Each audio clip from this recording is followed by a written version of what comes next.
In today's chess video, I am going to share with you a secret little chess opening trick called fishing pole trap.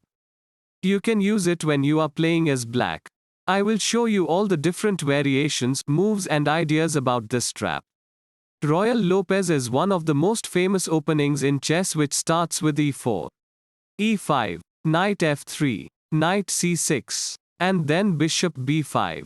White's main idea here is to capture the knight and then the c5 pawn.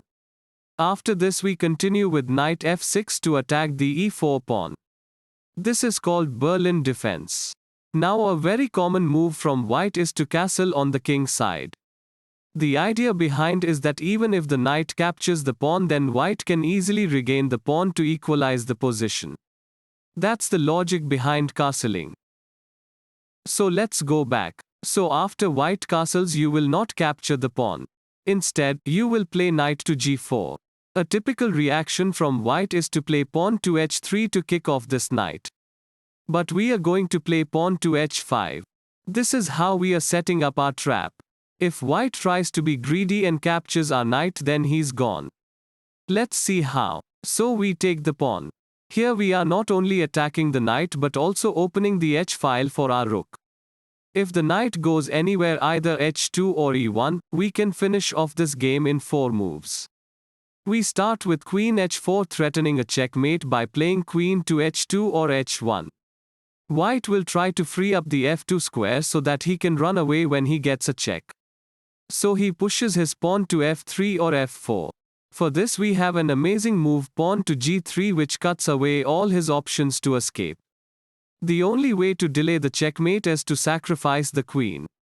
But after the queen captures, white is left with no option, and on the next move queen h1 is checkmate. Let's go back and see another option. If the knight plays h2, then you will again go with queen h4. If the king tries to flee away, take the knight, giving a check. King moves to f1. Block the exit by playing knight d4. Then with the similar idea as before, you can easily checkmate. Again going back. From here quite often you might see white playing rook to e1. The intention is to support this undefended central pawn.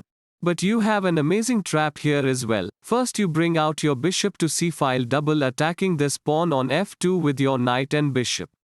Now a very common response from white could be to block off this diagonal with his pawn, but after the following continuation white will be in serious trouble. So the knight takes the pawn. Knight takes knight. Now you can't take this knight with you bishop, as the queen can take your knight and you are down a piece. So the trick here is to play this amazing move queen to h4. So in this position a very common reply from white would be knight f3, saving the knight and at least defending the h2 square. From here we continue with the queen f2 check. Then king h1, and now we play this stunning move queen g1 check, sacrificing the queen. Doesn't matter white takes the queen with the rook or the knight, because we have this absolutely deadly move knight to f2, and it's a beautiful smothered checkmate. That's what fulfills every man's wish, is to mate. It's puzzle time. You have to find the mate in just 2 moves for white. Try to solve it and comment down the answers. If you like this video, then hit the like button and subscribe to this channel to learn more chess tips and traps.